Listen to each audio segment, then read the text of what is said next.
Oke, what's up guys? Selamat datang kembali ke konten tentang Scrum di vlog edisi keempat. Di edisi vlog keempat kali ini gue mau ngomongin tentang gue sebenarnya mau menjawab pertanyaan yang sering ditanyakan ke gue, yaitu perihal apakah manajemen atau pimpinan perusahaan itu perlu ikut training Scrum.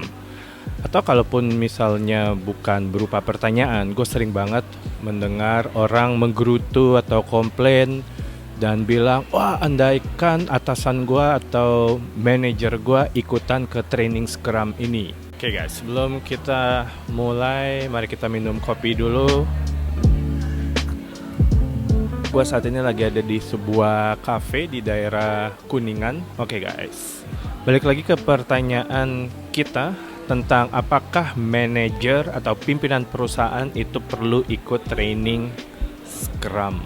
TLDR version, too long don't read version answer dari gua adalah yes, manajemen perlu ikut training Scrum. Secara umum supaya mereka juga memiliki shared understanding mengenai cara kerja atau framework yang digunakan oleh tim Scrum. Manajemen atau pimpinan perusahaan ikut training Scrum tujuannya bukan supaya mereka jadi pakarnya Scrum. Enggak, karena kita sudah punya seseorang yang merupakan pakar Scrum di dalam perusahaan yang kita sebut dalam Scrum Master. Tujuannya manajemen atau pimpinan perusahaan ikut training Scrum adalah supaya ada shared understanding. Karena kalau misalnya tidak ada kesepahaman, ini tidak nyambung ngobrolnya atau interaksi antara pimpinan perusahaan dengan tim Scrum, dengan product owner, dengan developers, dengan Scrum Master, jadinya nggak nyambung. Gue sering menggunakan analogi ketika misalnya ada dua orang nih ya, satu misalnya orang Amerika, satu lagi orang Australia. Terus mereka masuk ke sebuah bar dan mereka mulai ngomongin tentang football. Di Amerika ada football dan di Australia itu juga ada football. Tapi American football dan Australian football itu cara mainnya beda, bro and sis. Sorry, nyeruput dulu. Ya, jadi American football dan Australian football itu beda. Jadi mereka nggak bisa bawa topik tentang football sebelum punya kesepamahaman yang kita omongin ini apa. Karena cara main American football dengan Australian football itu beda banget. Ya, bahkan bentuk lapangannya aja beda. Jumlah pemainnya beda, ya. Dan bahkan American football dengan Australian football itu jauh berbeda dengan football yang diketahui orang secara global, yang distandarisasi oleh FIFA. Oke, jadi tujuannya adalah supaya manajemen ada kesepahaman. Karena dari beberapa orang, sebenarnya bukan hanya manajemen dan pimpinan perusahaan aja sih. Beberapa orang punya habit yang sudah mereka bawa kan. Kalau misalnya mereka tidak mengubah habit itu, perspektif mereka tidak berubah, tidak sesuai dengan apa yang ada di dalam Scrum, antara timnya disengage atau dissatisfied, karena mungkin Scrum digunakan sebagai micromanagement tool atau sebagai mini waterfall, ataupun perusahaannya jadinya karena misekspektasi tidak mendapatkan hasil yang mereka harapkan gitu.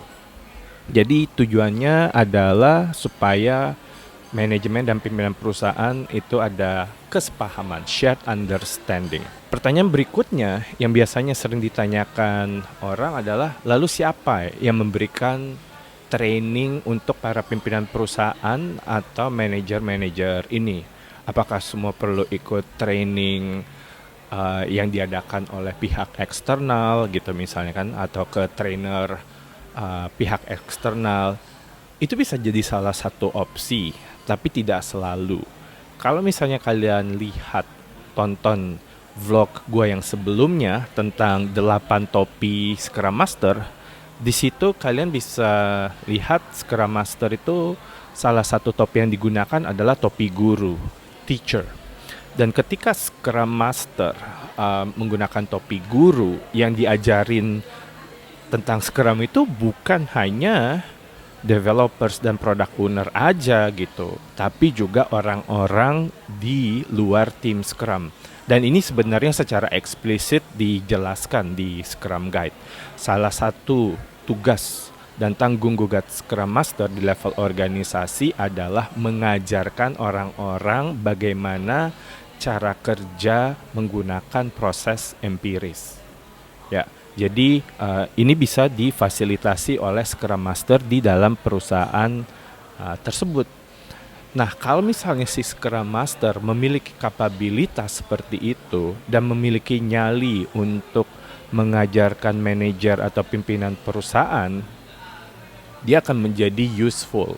Ya, seberapa banyak Scrum Master yang memiliki kapabilitas ataupun memiliki nyali untuk memberikan pelatihan internal ke manajemen atau pimpinan perusahaan?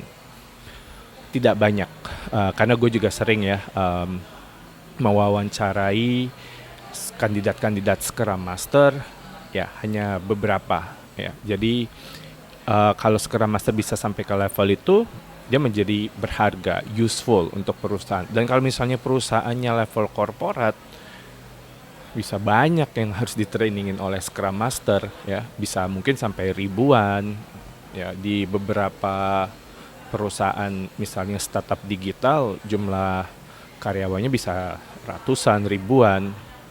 Jadi bisa, it's a never ending work untuk Scrum Master.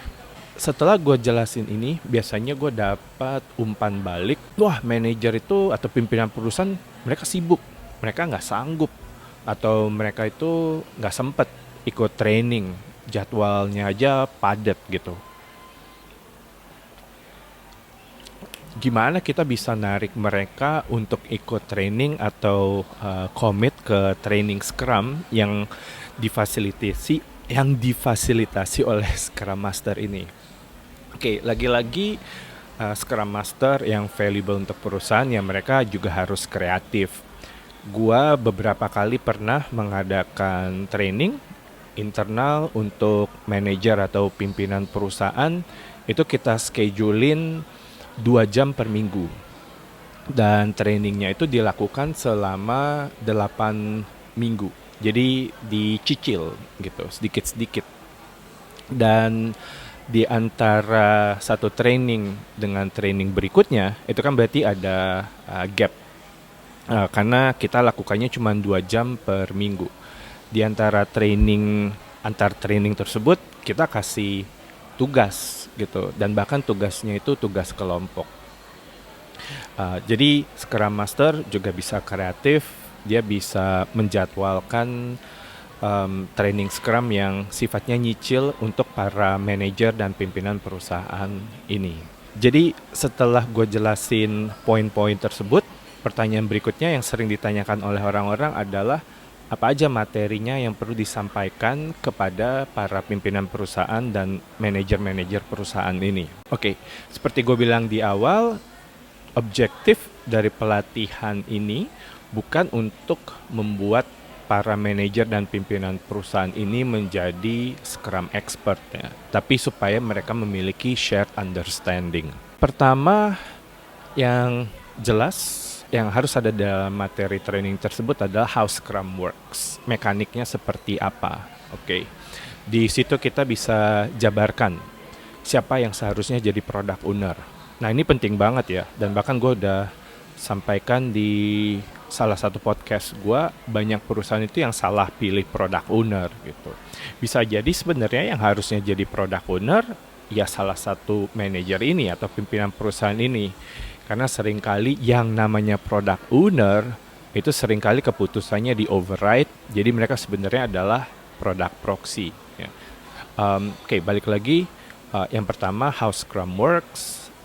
Salah satunya adalah siapa yang seharusnya jadi product owner, terus komposisi tim seperti apa gitu kan. Masih banyak perusahaan yang komposisi tim Scrum-nya itu belum cross functional. Jadi masih silo-silo gitu. Jadi masih ada tim designer, ada tim engineers, ada tim QA, bukan berupa scrum team yang cross functional. Selain akuntabilitas di dalam tim scrum, yang berikutnya harus dijelaskan juga mekanik-mekanik event-event scrum. Dan harus di-highlight salah satu event scrum yang paling penting untuk mereka hadiri adalah sprint review ya. Jadi masih banyak manajer pimpinan perusahaan yang tidak tahu eksistensi dari sprint review, bahkan yang seharusnya mereka datang ke situ tapi mereka nggak datang gitu. Jadi seringkali sprint review ini isinya hanya developers dan product owner. Nah, ini perlu highlight yang lebih dalam lagi tentang sprint review ya. Karena ini event yang sangat penting sekali buat manajemen. Di situ mereka bisa memberikan feedback untuk si product owner dan developersnya mengenai produk dan juga keadaan di market seperti apa, terus kira-kira apakah perlu pivot, dan di situ di sprint review itu juga manajer dan pimpinan perusahaan itu harus mendukung dan mensupport product owner. Di banyak perusahaan yang gua kerja bareng, yang menjadi klien gua, itu bahkan product ownernya menjustifikasi untuk minta budget tambahan itu di sprint review. Sprint review ini harus diajarin, harus di-highlight di training ini karena ini event Scrum yang penting sekali untuk dihadiri oleh pimpinan perusahaan dan manajemen. Jarang sekali pimpinan perusahaan dan manajemen gue lihat mengikuti sprint review.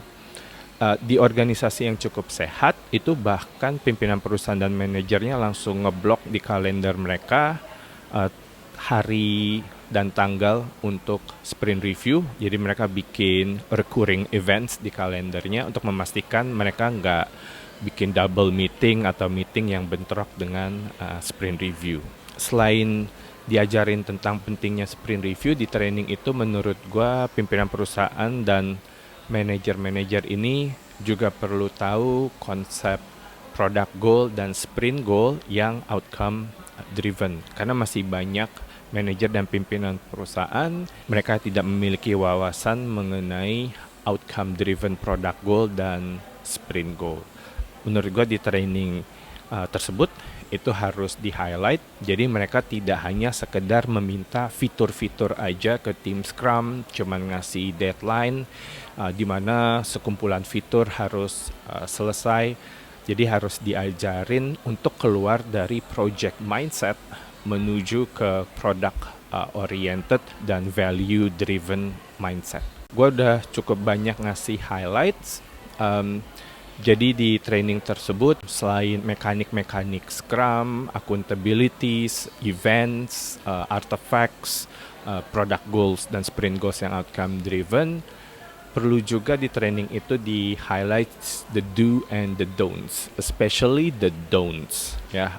Beberapa yang perlu di highlight menurut gua. The don'ts itu adalah don't override product owner's decision, do respect product owner's decision, karena bahkan ini dijelaskan secara eksplisit ya di Scrum Guide. Di Scrum Guide ada dijelaskan kalau semua orang di dalam perusahaan harus merespek, harus menghargai keputusan dari product owners. Terus the don'ts bisa juga di-highlight tentang bahasa-bahasa yang digunakan gitu, bahasa yang underestimate Scrum team, bahasa-bahasa blaming, bahasa-bahasa judging, itu harus dihindari ya.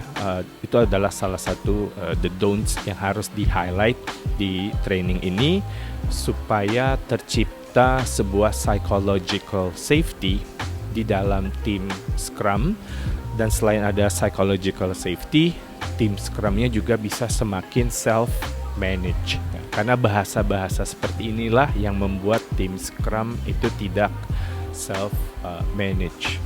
Untuk the do's, ini manajer dan pimpinan perusahaan ini harus do support the developers terutama. untuk profesional, tidak meng-cut quality, ajarin manajer dan pimpinan perusahaan ini mengenai pentingnya definition of done di dalam tim Scrum. Jadi tim Scrum tidak boleh cutting corners, cutting qualities. Mereka harus profesional mengikuti apa yang ada di definition of done. Itu beberapa the do's and don'ts yang menurut gue pribadi harus di-highlight di training ini berdasarkan pengalaman gue. Oke guys, gitu aja dari gue di vlog keempat kali ini. Semoga itu menjawab pertanyaan kalian kenapa sangat penting untuk manajer dan pimpinan perusahaan mengikuti training Scrum. Semoga bermanfaat. Sampai ketemu lagi di vlog gue yang berikutnya, dan mungkin gue akan pergi ke cafe lain di sekitar kawasan Jakarta. Kalau kalian ada saran cafe yang patut gue kunjungin untuk membuat vlog ini selama gue ada di Jakarta, let me know, leave a comments down below guys. Kembali ngopi, dampir kosong, isi lagi guys. Alright.